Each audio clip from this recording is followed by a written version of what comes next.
Well, it began as a peaceful and harmless procession of the most unlikely. Just some young fellas, some called them rich, restaurant-bound, ice-cream-licking urban youths. But in the space of a few days, Kenya's equivalent of the Arab Spring was in the offing, and President William Ruto's administration was surprisingly fighting for dear life. It took the military and goons to stop the unknown. Citizen TV's Ayub Abdikadir looks back at the month of rage and the people behind the rage, the Gen Zs.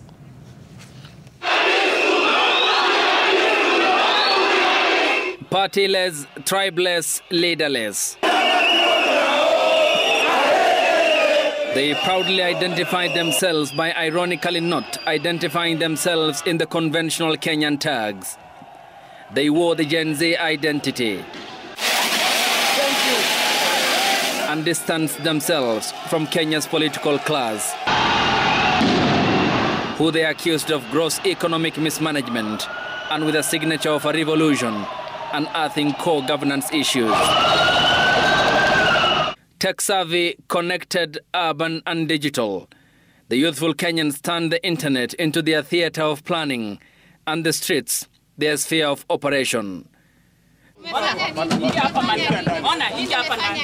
President William Ruto was confronted with a new threat and a reality. And his administration's major tax bill, the Finance Bill 2024, fund the youth unrest. And there was a gross miscalculation from the state. 10th June 2024 marked the final day of the public participation exercise at the Kenyatta International Convention Center. And the session, chaired by Molo MP Kuria Kimani, saw a continuation of the intense criticism of the bill. A majority of those who made submissions before the committee disagreeing with sections of the proposals. Our proposal is, Chair, the whole provision is deleted in its entirety. The rationale is the proposed tax offends the principle of taxation in that it is double taxation, considering that the vehicle was paid for tax at purchase and attracts operational taxes through fuel, services, and other consumables. But if there is one thing, Bwana Chair, that I want to request you, hii mkati tafadhali isiwekwe tax. 8 days later, at the height of the growing anti-tax protests led by the youth, President William Ruto convened a Kenya Kwanza parliamentary group meeting at State House, Nairobi. An inconsequential move as the protests gathered momentum. We have listened to the view of Kenyans, and we are all in agreement that there are two things that we must do. One of them is that we need to protect Kenyans from increased cost of living, and therefore the proposed 16% VAT on bread has been dropped. And there was gross underestimation on the extent of the demonstrators and the demonstrations by the House leadership, questioning the capacity of the youth in organizing the demonstrations. Let me tell my colleagues that we actually, personally, I did not notice that there was even a street protest. Our meeting in State House ended at about 2 p.m. We were not watching news. From 7 a.m. in the morning? We didn't know. We didn't notice. That is why I'm telling you, it wasn't panic. It was, whatever was happening in State House was meant to happen, whether there was street protest or not. Yeah. Our meeting ended at about 2. And we came straight to Parliament. By the way, the roads were very clear from State House. And then midway at Uhuru Highway, there was a lot of traffic, normal traffic. And I didn't notice. In fact, I watched it in the 9 p.m. news on Citizen. So if you guys say that we really panicked, it was out of pressure, and maybe we changed, we looked for a pen and ink and tried to change things in State House very, very fast because we've seen streets, those are lies. Wale wengi unaona wakiandamana Nairobi, wameshika simu ya iPhone. Wanajiita Gen Z, wanafika kwa maandamano na Uber, wanatoka maandamano wanaingia KFC kukula kuku na minofu. Hawajui kukosa stima ni kitu gani.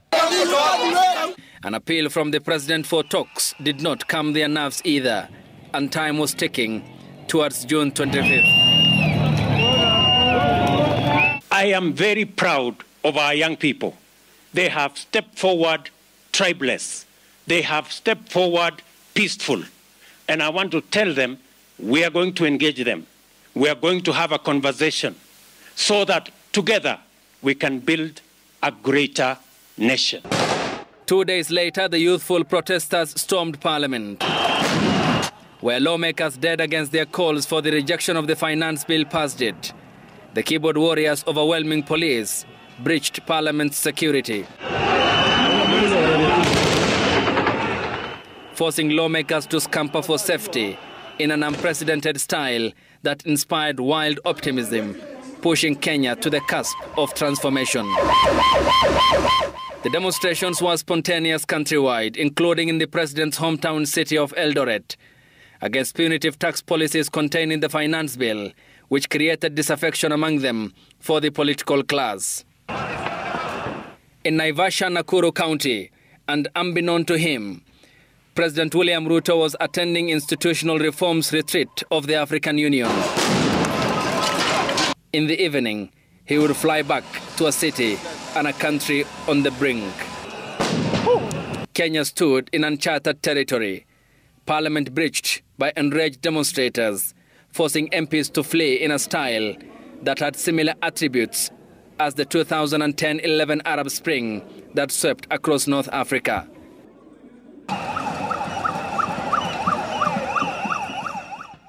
And for the first time in 42 years, the military was deployed in a Gazette notice by then Defence CS Aden Duale to help, according to him, the inundated police whose lines were breached.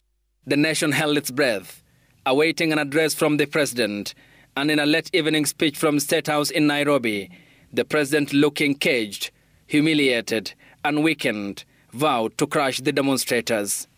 Accordingly, I assure Kenyans that we shall provide a full, effective, and expeditious response to today's treasonous events. Thank you.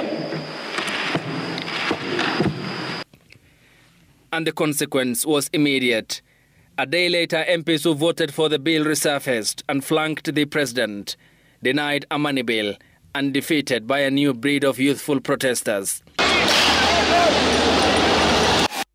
whose determination led to major concessions from the government. Stung by the anti-tax demonstrations, the government walked back on major policy pronouncements it had taken, chief among them the rejection of the Finance Bill 2024. I concede, and therefore I will not sign the 2024 Finance Bill, and it shall subsequently be withdrawn, and I have agreed with these members that that becomes our collective position. Visibly absent from the State House meeting was Deputy President Rigathi Gachagua, and just after the president's address, we have a dysfunctional National Intelligence Service that has exposed the president, the government, and the people of Kenya. Had the National Intelligence Service briefed the president 2 months ago about how the people of Kenya feel about the Finance Bill 2024, so many Kenyans would not have died. Property would not have been destroyed. Offices would not have been touched. There would have been no mayhem. The reverberations of the youthful demonstrations prompted profound changes. Church pulpits were no longer operational for politicians, and the president and his deputies' delegation to churches trimmed. Lawmakers and ministers who displayed opulence adjusted to the new norm, casting images of humble servants of the people. They were redeemed, forced to assume pariah status by protests that denounced the entire political establishment and changed Kenya's course. And they did not stop at that. I want us to discuss these issues. And it was a suggestion, and I am open. I am hearing that the young people are saying, we don't want a multi-sectoral forum. Maybe we should have an engagement with the president on X. And I am open to having an engagement with the young people on a forum that they are comfortable with.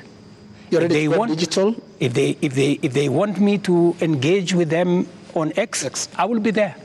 I pray for the peace of Kenya, I pray that we shall respect one another. Still reeling under the defeat of the bill and pushed to a corner, President Ruto met with the youth on X, where core governance issues were brought to light. A solemn afternoon at State House in Nairobi, and knowing he and his government were yet to meet the promise of the moment, President William Ruto sent home his entire cabinet in a solo address, even his aide-de-camp stepping aside. Upon reflection, listening keenly to what the people of Kenya have said, and after a holistic appraisal of the performance of my cabinet and its achievements and challenges, I have today decided to dismiss with immediate effect all the cabinet secretaries and Attorney General of the Republic of Kenya, of the Cabinet of Kenya, except the Prime Cabinet Secretary and Cabinet Secretary for Cabinet Secretary for Foreign Affairs and Diaspora Affairs, and of course, the office of the Deputy President. Like a thunderbolt from the clear skies, young protesters styling themselves as the Gen Z landed on the Kenyan political space in a manner that defied imagination. In their wake, a raided parliament, a disbanded cabinet, and ultimately, a country that changed forever. Ayub Abdikadir, Citizen TV.